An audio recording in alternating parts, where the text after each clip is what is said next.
And let's go to Prime Minister Anthony Albanese, who is speaking in the central western New South Wales.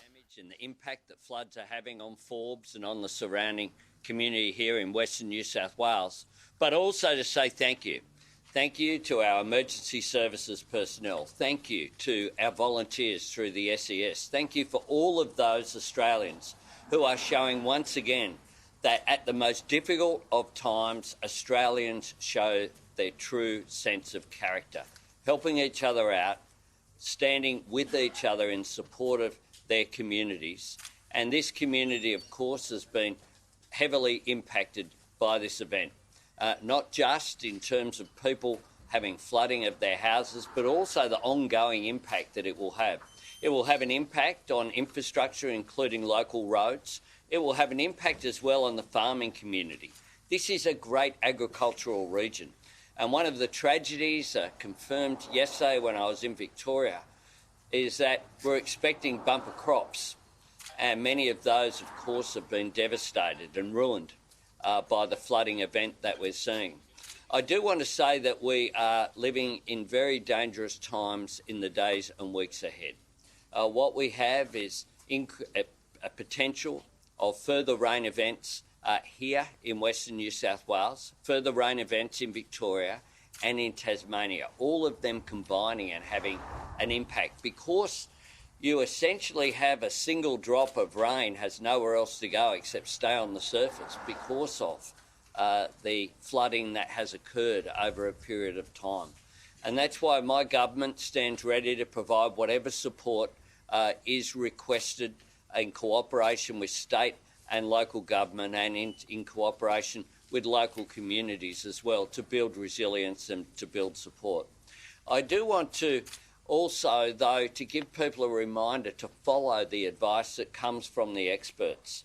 Too many people are not accepting the advice. When they're told to evacuate, they're saying, no, we'll be right. And what that results in is them having to be rescued with much greater resources and much greater risk, not just for themselves, but for the emergency service personnel who are providing that support on the ground. Yesterday, when I was in the chopper over Rochester with the Premier of Victoria, Daniel Andrews, we watched with just incredulity 2 cars going through what was clearly a flooded road up to the window level.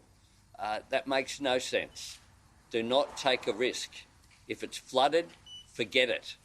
As simple as that.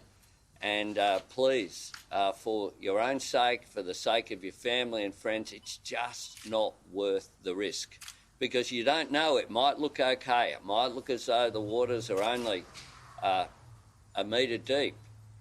But you don't know if the road has just disappeared under where you can't see. And those risks simply aren't worth it. We now have 31 LGAs in New South Wales that have been disaster declared.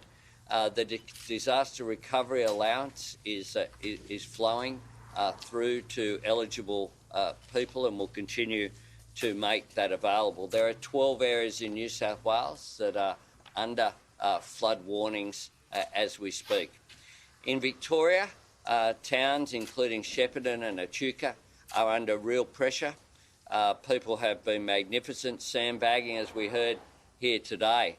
The efforts of people here in Forbes has made an enormous difference.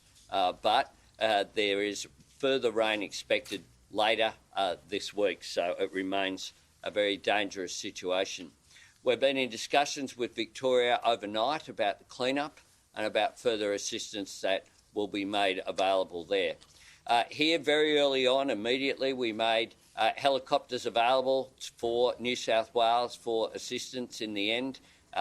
They weren't as required as much as was expected, but we'll continue to provide that support to be on standby. There are over 100 Australian Defence Force personnel on the ground in Victoria providing support with evacuations, with sandbagging, with some of the early stages of the clean-up. We've made available the Mickleham facility with up to 250 beds, but for those people who have been left without homes to return to because of the flooding that has occurred, and we're prepared that that facility potentially could be expanded further in the future. For Victoria, overnight today we've made available some heavy helicopters. That's not about moving people, it's about moving heavy infrastructure equipment around through the Australian Defence Force as well. And I thank our ADF personnel for once again showing their commitment to their fellow Australians at this difficult time.